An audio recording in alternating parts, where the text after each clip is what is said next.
Hello friends, कैसे हो? I hope मेरे सारे फ्रेंड्स बढ़िया होंगे। दोस्तों, आज बात करेंगे पाई नेटवर्क के बारे में। पाई नेटवर्क में जो आज की जो अपडेट है, इनके बारे में सारा कुछ डिटेल में बात करेंगे और इनका केवाईसी के बारे में भी बात करेंगे। तो वीडियो को बिल्कुल लास्ट तक वॉच करना ताकि आपको पूरा इन्फॉर्मेशन अच्छी तरह से समझ में आए। ठीक है, तो हम चलते हैं। ये जो अपडेट है आज के डेट का, वो अपडेट हम पढ़ लेते हैं। यहाँ पे सबसे ऊपर में लिखा हुआ पाई नोड लाइनक्स वर्जन रिलीज्ड। पाई नोड जो लाइनक्स वर्जन जो रिलीज़ किया गया है, वो लाइनक्स क्या चीज़ है? वो एक सॉफ्टवेयर है। ठीक है, वो लाइनक्स सॉफ्टवेयर है, जैसे विंडोज़ 7, विंडो 8, विंडो 10, विंडो 11। इससे वो ओल्ड है बिल्कुल लाइनक्स से। ठीक है, वो जो कि एक तरह से वो सर्वर पे काम किया जाता है और सर्वर पे होता है, और लाइनक्स अलग उनका काम होता है और उनका इंस्टॉलेशन भी एक अलग तरीके से होता है। तो वो लाइनक्स वर्जन पे इनका रिलीज़ किया गया है पाई नोड को। ठीक है, उनके उनके बाद फिर यहाँ पे और अपडेट दिया है लर्न मोर पे। ये पढ़कर मैं आपको बताता हूँ इसमें क्या हिसाब है। और उनके उससे पहले यहाँ एक और नीचे लिखा हुआ Pi has released a Linux node version and is Linux node build up provide standard. मैं यहाँ पे थोड़ा पढ़ने में ब्राइटनेस की वजह से मैं पढ़ नहीं पा रहा हूँ सही से, तो मैं इसको लर्न मोर में जाने के बाद यहाँ पे मैं जूम करके पढ़ के बताता हूँ। यहाँ पे तो एक मिनट, गूगल क्रोम ओपन हो रहा है, हो गया है। यहाँ पे बताया गया है Linux node release the Pi ecosystem has released a Linux node version.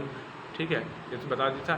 Node are the backbone of Pi's decentralize infrastructure and expanding node support beyond Mac and Windows strengths the network's resilience and adaptability। ठीक है, उनके बाद यहाँ पे ये जो जितना पढ़ा हूँ वो आपको पूरा कंप्लीट कर देता हूँ। ये लाइनक्स नोड जो है रिलीज़ किया है, लाइनक्स पे मतलब ये दिया गया है। ठीक है, ये पाई इकोसिस्टम जो है, जो लाइनक्स पे जो रिलीज़ किया है, ये एक नोड को जो माइन करेगा, जो मतलब माइन बहुत तरीके से किया जाता है। ठीक है, ये एक नोड अलग चीज़ है पाई का। तो इनका एक बैकबोन दिया बताया गया। ठीक है, बैकबोन मतलब मीन्स जैसे एक इंसान की रीढ़ की हड्डी होती है, उसी तरीके से ये एक बॉन्ड है, बैकबोन। तो एक तरीके से कह सकते हैं हम। और ये पाई डिसेंट्रलाइज इंफ्रास्ट्रक्चर होने वाला है, ये डिसेंट्रलाइज होगा। ये बहुत अच्छी बात है, बहुत अच्छा न्यूज़ है। ये पाई नोड डिसेंट्रलाइज को बताया गया है। और कौन कौन से सॉफ्टवेयर पे इसको सपोर्ट दिया गया है। इनका सपोर्टेड है, इनका जैसे विंडोज़, और जैसे विंडोज़ लाइनक्स में आता है, आप उसमें विंडो 11 पे भी आप ट्राई कर सकते हो। और इसमें एक बहुत मजबूती तरीके से बताया गया कि इसके जो इनकी जो फ्यूचर होगा बहुत ज़बरदस्त होगा। और उन पर आपको समझना है कि किस तरीके से लाइनक्स को, जैसे लाइनक्स आप किसी भी बंदे जो कि सॉफ्टवेयर का जो नॉलेज रखता है, जो सॉफ्टवेयर का बंदा जो काम करता है, जो सॉफ्टवेयर से इंस्टॉलेशन करता है, तो वो आपको करके दे देगा। बाकी नोड को कैसे और किस तरीके से करना है वो आपको समझना पड़ेगा। अगर उस नहीं समझ में आएगा तो मैं इनके ऊपर भी एक वीडियो बनाना चाहता हूँ और बनाऊँगा इसके ऊपर लाइनक्स को, कि लाइनक्स को जब इंस्टॉल होने के बाद किस तरीके से करेंगे। तो मैं हो सकता है मैं लाइनक्स को इंस्टॉलेशन करके उनका एक वीडियो बनाऊंगा छोटा सा, और उन तरीका बताऊंगा किस तरीके से करना है। ठीक है, नेक्स्ट वीडियो में। इनके बाद है 4 partners and services including exchanges. The Linux node release is immediately relevant. Many of these entities already run custom Linux-based node to connect to the Pi with an official Linux node release. Partners and services software this unlock a key benefit. Linux node operators can self-manage protocol updates or enable out updates from Pi network, staying more of efficiently up to date with future version. This replaces the current reliance and custom builds, creating a more stable and consistent ecosystem।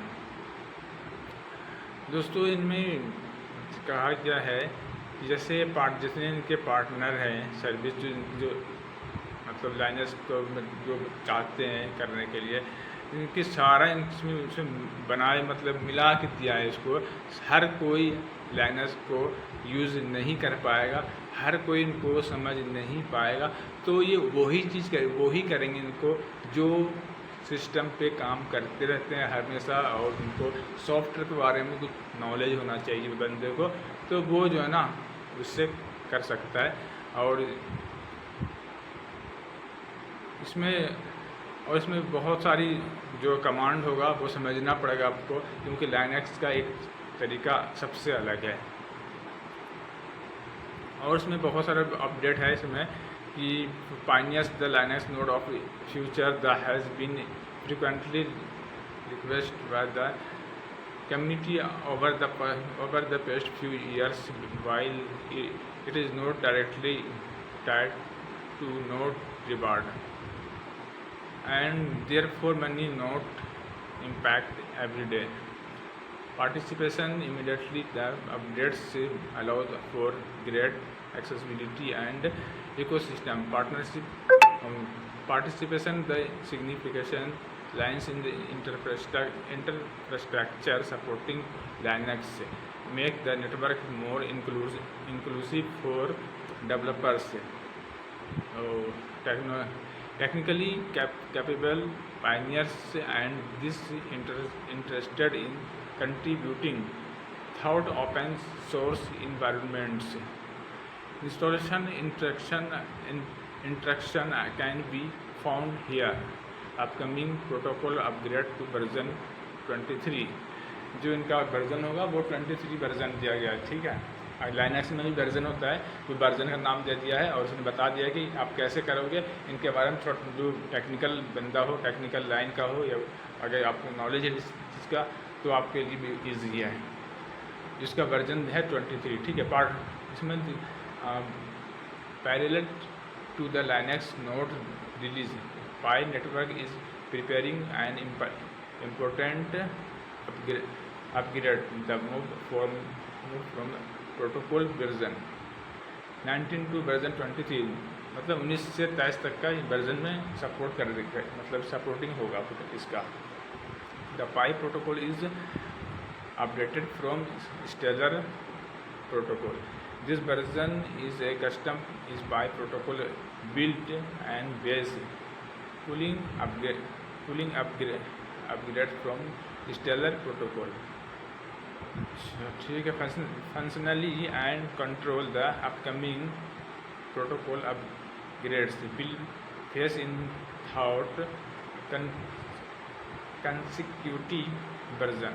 Consecutive एक version का नाम है, ठीक है, वो आपको देख लेना है। वो वर्जन में कंसेक्यूटिव होना चाहिए। जैसे कि विंडोज 7 में होम होता है, अल्टीमेट होता है, उसमें वर्जन और 23 भी होता है, 64 होता है और 32 होता है। उसी तरीके से इसमें बताया गया है। लाइनक्स में भी ये तरीका होता है, उसमें नाम अलग अलग होगा, उसका लास्ट में वर्जन जैसे 19 से 23 सपोर्टिंग होगा, उसमें होगा 19 से 23। ये लाइनक्स वाला क्या मतलब नाम होगा, मतलब सपोर्टिंग होगा 19 से 23 तक, और वर्जन का नाम यहाँ पर वर्जन का नाम मैंने अभी बताया था, वो वर्जन का नाम दिया है, ठीक है। वो वर्जन ही सपोर्ट करेगा। तो यहाँ पे सारा कुछ बता रखा है। अगर आप चाहते हो इसमें तो आप भी इसमें पढ़कर पूरा अच्छी तरह से समझ सकते हो। और इसमें step by step total complete बता दिया है कौन सा सॉफ्टवेयर लाइनक्स में कौन सा वर्जन करना है 23 में। उसके बाद उसके अंदर में एक और ऑप्शन देगा, कौन सा ऑप्शन लेना है वो चूज करना है आपको, ठीक है। उनके बाद दे रखा है testnet 2 and mainnet will be passed in over the following weeks after testnet 1 upgrade are completed, bringing the full ecosystem to version 23। मतलब ये टेस्टिंग में चल रहा है एक तरीके से, पूरा कंप्लीट नहीं है, बता दिया गया इसमें। इसके बाद आगे भी बताएगा क्या क्या करना है। Note specific outage many occur during the upgrades, which will be announced ahead to partners and pioneers. There may also be the brief outburst of Pi availability on third-party services sites such as centralized exchanges (CEXs) as the process these upgrades. KYC authority embedded in protocol. ये KYC के बारे में दिया है. KYC blockchain open additional utility in compliant interaction among users. Pi network will continue to operate as one of the premier KYC verified blockchain with way that verification is enforced is evolving with the protocol update. This enforcement will be done directly by the blockchain. Protocol itself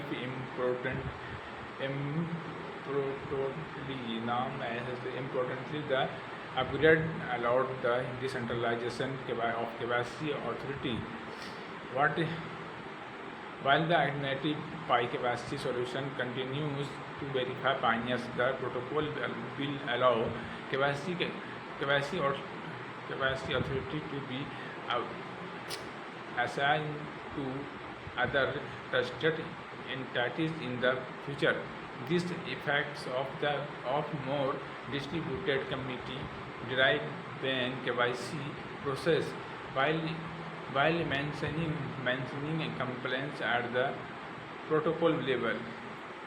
As a reminder, identity verification via KYC is important for the integrity of the network, compliance and readiness for integration by services that require identity verification. Pi's lending vision of building a KYC verified blockchain network years earlier, and its realization of over 14.82 million migrated KYC verified people on the Pi mainnet blockchain is now ahead by the industry's recent development towards verified permissioned standards such as ERC-3643, which embedded identity and compliance logical directly into tokens on public networks. दोस्तों KYC की भी बोला native KYC देगा, जो कि सबसे आसान तरीके से होगा, और उसमें आपको कुछ जो डाटा होगा आपका, वो डाटा को अच्छी तरह से करना है. जो भी डाटा आपका, तो आधार दो, पासपोर्ट दो, वोटर ID दो, जो भी दोगे पूरा क्लियरिटी होना चाहिए. और KYC को बिल्कुल आसान करने के लिए पूरा प्रोसेस में लगा हुआ है. बहुत ही आपके ऊपर डिपेंड करता है आप KYC किस तरीके से करोगे. दोस्तों ये छोटी मोटी अपडेट था. छोटी मोटी क्या, ये बहुत बड़ी अपडेट है. आज का अपडेट था ये, मतलब पाई नोड. मैंने तो नोड को मैं माइन नहीं कर रहा हूँ, मेरे पास सिस्टम नहीं है इतना अच्छा, टूटा फूटा सिस्टम है, गरीब है हम. तो नेक्स्ट वीडियो में हम आपको बताएंगे लाइनक्स को इंस्टॉलेशन कैसे करेंगे, और लाइनक्स में पाई नोड को किस तरीके से हम उसको करेंगे, उनके बारे में पूरा डिटेल में वीडियो बनाऊंगा. और अगर हमारे चैनल पर आप न्यू विज़िट कर रहे हो तो सब्सक्राइब कर सकते हो, लाइक कर सकते हो, कमेंट कर सकते हो, और हमारे कंटेंट में कितना अच्छा आपको लगता है और कंटेंट में क्या दम है, क्या लगता है आपको, हमें कमेंट करके ज़रूर बताना. मिलते हैं नेक्स्ट वीडियो में. Take care, bye bye.